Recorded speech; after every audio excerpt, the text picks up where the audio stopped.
प्रभु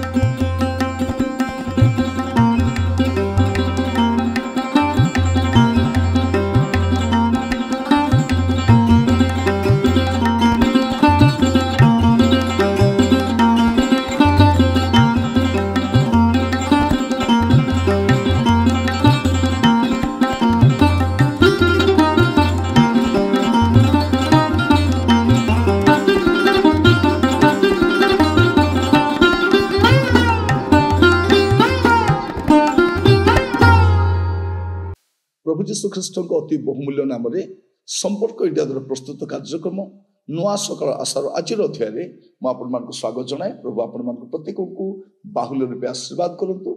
आज जो प्रसंग में आम प्रभु वाक्य आलोचना करवा आलोच्य प्रसंग होची केवल प्रभु सेवा, केवल प्रभु सेवा। जीवसो तार 24 पर्व 15 पद लिखा जाए, जदि बा सदा प्रभु सेवा करवा तुमान दृष्टि मंद दिशे तेबे तुम्हें माने कहार सेवा करिबो ताहा आज मन्वित करो कि नदी से पारिले तुमानकर पूर्वपुरुष माने जो देवता मान सेवा कले सेमानकर केवल जो इमोरिय मान देश में तुमने बास करुछ सेमानक देवता मानकर सेवा करिबो ता मन्वित करो। मात्र मु और मोर परिजन आंबे माने सदा प्रभु को सेवा करिबा, केवल प्रभु को सेवा करिबा। आमे दीटा करि परिबा नहीं। देखिले जीवस लोक माने एटा भी करछथि सेटा भी करछथि। आपण देखिबे ख्रिस्टियन मान को मध्य सोमवार रु शनिवार पर्यंत से माने कोन करछता हिसाब नहीं। प्रभु को असंतुष्ट कला भलिया विषय भी करंती, किंतु रविवार दिन आसिला बेलकु एमिति देखांती जे केवल से माने प्रभु को सेवा करंती, सत्य जेमति से प्रभु को सेवा करछथि। मोर प्रिय भाई भणी माने आज वाक्य सुनिबा समय आमे आज निष्पत्ति नेबा, प्रभु मु मो परिवार आमे केवल आपनकर सेवा करू। बाइबल कहूची तुमे जहा किछि करो प्रभु को निमंते कला परी अंतर सहित करो, प्रभु को पाई करो। गोटे जीवन अछि, जदि आमे प्रभु को पाई बंचिबा नै कहा पाई बंचिबा। ए गोटे जीवन रे जदि आमे प्रभु को पाई व्यवहृत हेबा नै कहा पाई हेबा।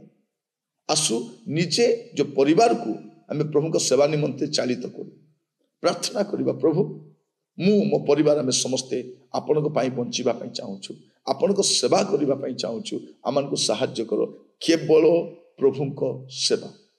मोर प्रिय भाई भणी माने आमे ख्रिस्टियन माने जदि केवल प्रभु को सेवा करि थांतु आमे जोठी रहिले मध्य आमे प्रभु को पाई साक्षी ही थांतु आम देश केते बेले परिवर्तित होई सारी थांता। आमे जोठी रहिले मध्य आमे गोटे साक्ष्यमय जीवन काटी पारु ना। विभिन्न स्थान रहीछु किंतु से स्थान मानकरे आमर साक्ष्य नाही, वाक्य नाही, किछि नाही, खाली रहीछु सेठी।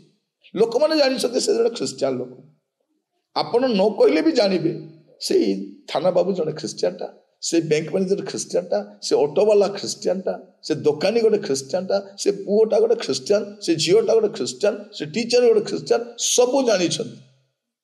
आपण भाबुचथि लोक माने मते जानि नाहंती, लोक माने जानि छथि आपण को। आपण चाली की गले लोक कहबे ख्रिस्टियन लोकटा बोली। एटा ए देश रे सहज रे चिन्ही हेबो ख्रिस्टियन किए जानी पारिबे लोक। तो आपण विभिन्न स्थान को जीवा समय सावधान रहिबा दरकार। जने ख्रिस्टियन मद भाटी को गले भी लोक कथा हेबे, देखो से ख्रिस्टियन लोकटा मद किनिबा कासी, बाकी लोक किनिले किछि कहबे नै, देखो से ख्रिस्टियन लोकटा पुड़िया खाउछि, से ख्रिस्टियन लोकटा एटा करूछि। तेणु प्रिय भाई भणी माने आज गोटे विषय में करबा केवल प्रभु को सेवा करबा। से कहउछथि मु ओ मोर परिजन आमे माने केवल सदा प्रभु को सेवा करू। मत्थ्यू लिखित सुसमाचार तार 6 अध्याय तार 24 पद लिखा जाए, कौनसी लोक दुई प्रभुंकर दास होई पारे नहीं, कारण से जन को घृणा करिबो और अन्य जन को प्रेम करिबो, अथवा जनक प्रति अनुरक्त हेबो और अन्य जन को अवज्ञा करिबो। तुमे माने ईश्वर ଓ ଧନ ଉଭୟର ଦାସ ହୋଇପାର ନାହିଁ। କେବଳ ପ୍ରଭୁଙ୍କର ସେବା, କେବଳ କେବଳ। ଆଜି ଆମେ ପ୍ରାର୍ଥନା କରିବା, ପ୍ରଭୁ କହିବା, ପ୍ରଭୁ ମୋତେ ସାହାଯ୍ୟ କର, କେବଳ କେବଳ ତୁମ ସେବା କର, ତୁମ ପାଇଁ ବଞ୍ଚିବି ପ୍ରଭୁ, ତୁମ ଉଦ୍ଦେଶ୍ୟରେ ମୋ ଜୀବନ ସମର୍ପିତ ପ୍ରଭୁ। ମୁଁ ମୋ ପରିବାର ଆମେ ଯୋଉଠି ବି ରହିବୁ ଆମେ ଆପଣଙ୍କ ପାଇଁ ବଞ୍ଚିବୁ। ସାଧୁ ପାଉଲ କହୁଛନ୍ତି ମୋ ପକ୍ଷରେ ଜୀବନ ଧାରଣ ଖ୍ରୀଷ୍ଟ, ମୁଁ ଯୋଉ ବଞ୍ଚିବି ଖ୍ରୀଷ୍ଟଙ୍କ ପାଇଁ ବଞ୍ଚିବି, କେବଳ ପ୍ରଭୁଙ୍କର ସେବା କରିବା। ପ୍ରିୟମାନେ ଆଜି ପ୍ରାର୍ଥନା କରିବା, ପ୍ରଭୁଙ୍କୁ କହିବା, ପ୍ରଭୁ ଆପଣ ମୋତେ ସାହାଯ୍ୟ କରନ୍ତୁ, କେବଳ କେବଳ କେବଳ ଆପଣଙ୍କ ପାଇଁ ବଞ୍ଚିବା ପାଇଁ, ଆପଣଙ୍କ ସେବା କରିବା ପାଇଁ, ଜୀବନର ଶେଷ ସନ୍ଧ୍ୟା ପର୍ଯ୍ୟନ୍ତ, ଶେଷ ନିଶ୍ୱାସ ପର୍ଯ୍ୟନ୍ତ କେବଳ ପ୍ରଭୁଙ୍କ ସେବା କରିବା ପାଇଁ। ପ୍ରଭୁ ଆପଣମାନଙ୍କୁ ପ୍ରତ୍ୟେକଙ୍କୁ ବାହୁଲ୍ୟ ରୂପେ ଆଶୀର୍ବାଦ କରନ୍ତୁ। ଆସନ୍ତୁ ପ୍ରାର୍ଥନା କରିବା। ଅନୁଗ୍ରହକାରୀ ପିତା ପରମେଶ୍ୱର, ଆମେ ଆପଣଙ୍କ କତିକି ଆସୁଛୁ, ଆମର ପ୍ରତ୍ୟେକଙ୍କୁ ସାହାଯ୍ୟ କରନ୍ତୁ ପ୍ରଭୁ। ପ୍ରଭୁ ଏବେ ପର୍ଯ୍ୟନ୍ତ ଆମେ ଯେମିତିକା ଜୀବନ କାଟିଛୁ ଆପଣ ଜାଣିଛନ୍ତି, କିନ୍ତୁ ଆମର ଅବଶିଷ୍ଟ କାଳ ପ୍ରଭୁ କେବଳ ଆପଣଙ୍କ ପାଇଁ ବଞ୍ଚିବା ପାଇଁ ସାହାଯ୍ୟ କରନ୍ତୁ। ଆମର ପ୍ରତ୍ୟେକଙ୍କୁ ଦୟା କର ପ୍ରଭୁ, କେବଳ ଆପଣଙ୍କ ପାଇଁ ବଞ୍ଚିବୁ, କେବଳ ପ୍ରଭୁ ଦୟାକରି ସାହାଯ୍ୟ କର। ଆଦର ମହିମା ଗୌରବ ଆପଣଙ୍କର ହଉ। ପ୍ରାର୍ଥନା ଶୁଣିଥିବାରୁ ଅଶେଷ ଧନ୍ୟବାଦ ଦିଏ। ପ୍ରାର୍ଥନାଟି ମୋର ପ୍ରାଣର ପ୍ରିୟ ଯୀଶୁଙ୍କ ନାମରେ ମାଗିବି, ଆମେନ୍। ପ୍ରଭୁ ଆପଣମାନଙ୍କୁ ପ୍ରତ୍ୟେକଙ୍କୁ ବାହୁଲ୍ୟ ରୂପେ ଆଶୀର୍ବାଦ କରନ୍ତୁ। ପ୍ରଭୁ ଯଦି ଅନୁଗ୍ରହ କରନ୍ତି ଆସନ୍ତାକାଲି ନୂଆ ଅଧ୍ୟାୟରେ ଜଡ଼ିତ ହେବା। ବିଦାୟ ଦିଅନ୍ତୁ, ନମସ୍କାର।